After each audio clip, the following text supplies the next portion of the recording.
Tage wie heute sind natürlich ganz selten. Das ist etwas, was einen enorm bewegt, auch inspiriert. I didn't understand the magnitude. I didn't understand what the impact would be. But all of a sudden, it's here on my university campus, and it has impacted me.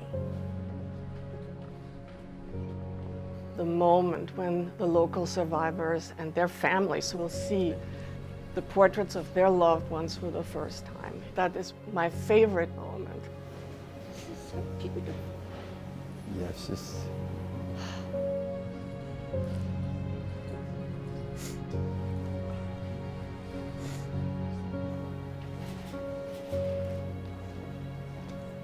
You can't walk into this exhibit without being completely changed as a person. It hits people, and it doesn't matter who you are or where you're from or your age. I mean, this is so powerful, and we need that, especially in this day and age. You know, it's not enough to be compassionate. One has to act. There is a Hebrew expression, lador vador, from generation to generation. Art with the power to move us now and for generations to come.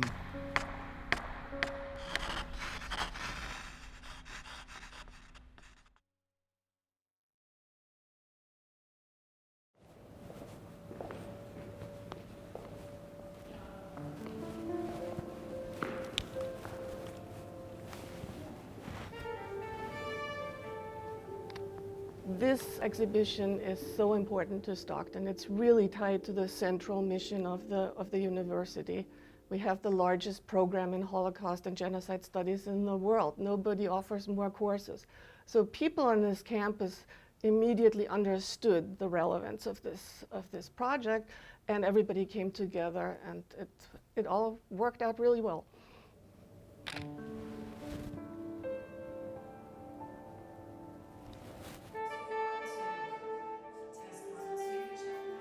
When Marianne Husson came and told me about her uncle's work, I didn't understand the magnitude. I didn't understand what the impact would be. And when she told me that it was being displayed in a museum in Austria, that doesn't impact me. And then when it was in the Reichstag, I've been to the Reichstag. Wow, I could identify a little bit more, but again, I'm not sure how that would impact me. But all of a sudden, it's here in my backyard. It's here on my university campus, and it has impacted me.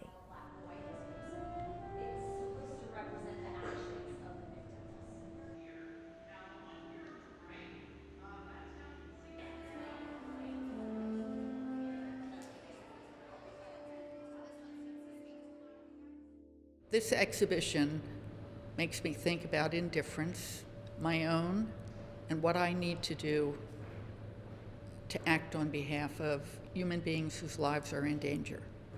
As I walk through here, as I look at the images, I think about it, and I think about what am I doing? It's not enough just to remember. We have to do something with that memory. We have to use memory against forgetting, and we have to use action against forgetting.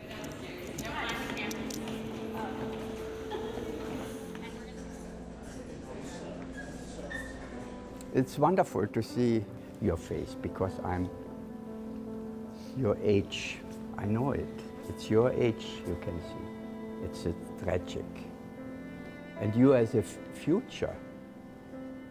You are our future. It's an amazing moment for me to meet somebody who inspires me a lot. It really like dear and near to my heart. It really makes me so happy to be able to meet somebody who has all these feelings for the same thing I do, and for what he thinks and for what I think. It really encourages me throughout school and throughout life too. Das habe ich mir erträumt, dass im Grunde genommen junge Menschen, die ich zeichne, das ist ja das Alter, das ich zeige, dass Sie bewegt sind, wenn Sie in diese Ausstellung kommen und darüber nachdenken. Und ich habe wirklich das Gefühl, dass ich das erreicht habe. It was really sad because at school we talked about the Holocaust and what happened. So when I first walked in here, I was really sad. They look at a portrait and they say, there's my brother, there's my sister. And in the very beginning, when we first had our middle school and high school groups come through, there was tremendous sobbing and crying. And I spoke to the docents and to others who were guides in the exhibit, and I said, we have to be careful because you don't realize these students are identifying with the victims, and it brings it so close to home.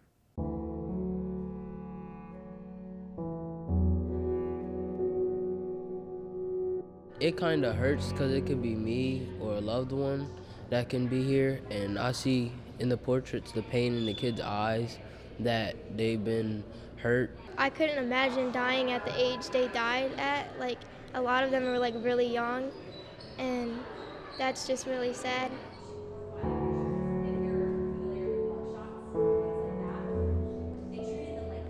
For me, the most rewarding part is to see that moment in the eyes of the school children where they realize that they have agency, that they have a role in making sure that genocide is stopped, that people are treated with respect and dignity that all humans deserve, because you can't walk into this exhibit without being completely changed as a person. What inspired you to start making these? You know, I was born when this children was murdered. And so I was thinking about what can I do? And so I decided to show these children who was murdered. So I have to do diese Zuwendung auch von Schülern, die zwischen 12 und 14 Jahren sind. Also ich muss sagen, das bewegt einen enorm und es ist natürlich ein Feedback, das man normalerweise als bildender Künstler kaum bekommen kann. You have to be very careful, open your eyes, open your ears and listen, because all this crime start with the words, with words. And suddenly, if you don't do anything, it's too late.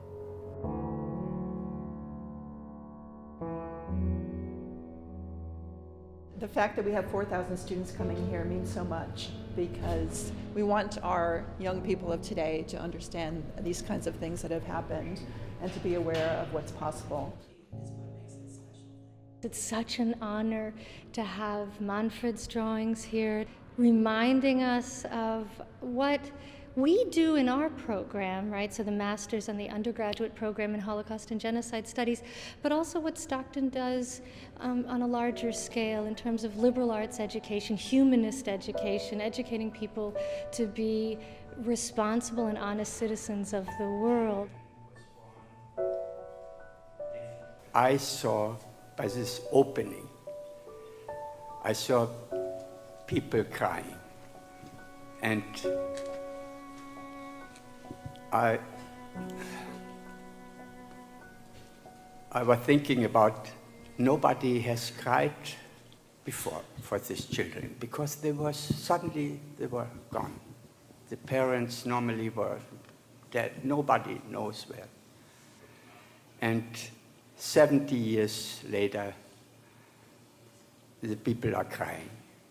And I thought, this is very important.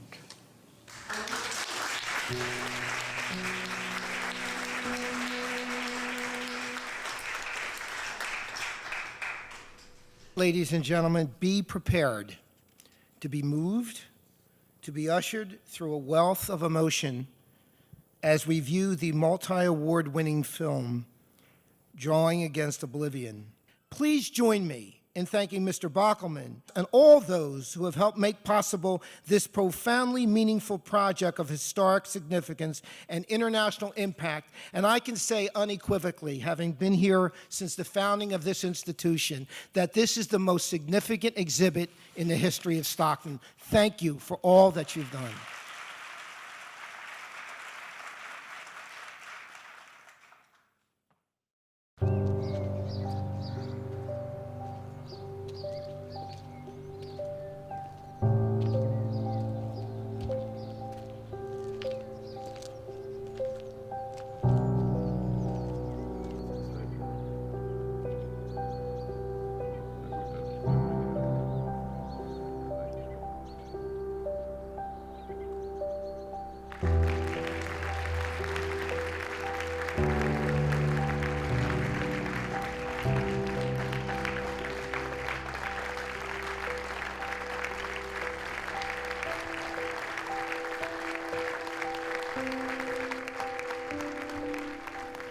It's one of, I will never forget this day. It's unbelievable for me, emotional.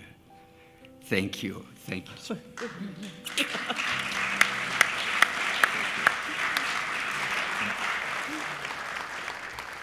It's, I don't have the words, you know, so I give it to you. It was a wonderful day. Thank you.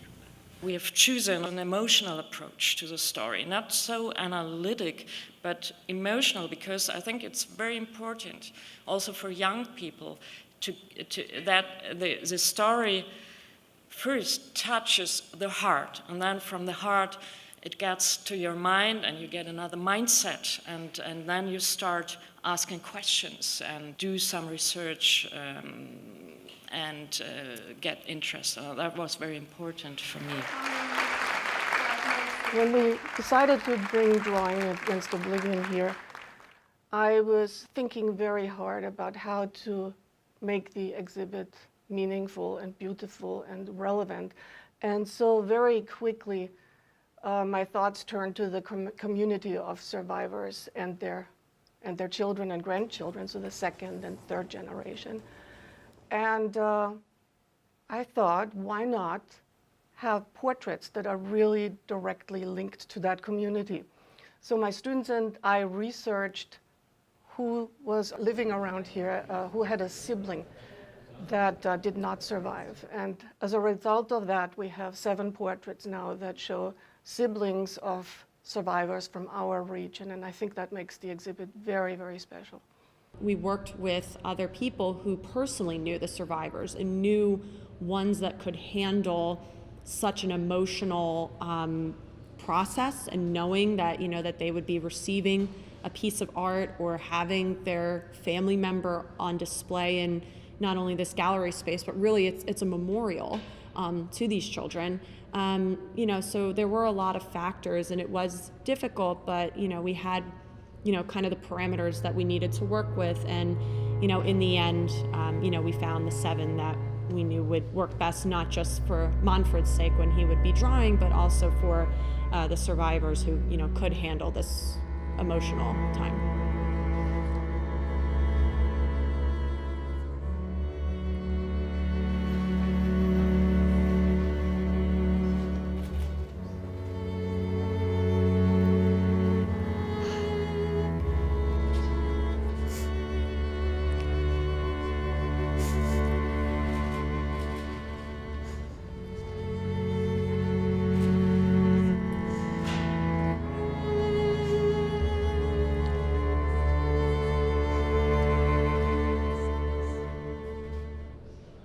This is a portrait of my mother's little brother. And the first thing I said when they told me this would be here is I wish my mother were still alive to see this. It means a lot that they continue. They should have done that at the beginning when we had a lot of people. Now, very few of us is left. Your dad is named after Dov or David? And that's where David comes from, because he was named after him. You know? So that's your great great uncle. Bobby's brother. Bobby's brother. Mm-hmm. Yep. When I look at them, I am thinking of my sister, my brothers, and the rest of the family. I didn't forget for a sec, not for a minute, for a second, since I was liberated. It's beautiful. Oh my God. This is so beautiful. Yes, it's, Did it all with love. yeah. It's a wonderful face. All with love. Oh my God. Ich kann nicht als Künstler die Welt verändern, aber ich kann den Menschen, der mir gegenüber ist, kann ich verändern. Und das reicht mir. Aber wenn es mehr sind, freue ich mich. Manfred has donated these 7 portraits to Stockton University so that future generations of students can learn with them and from them.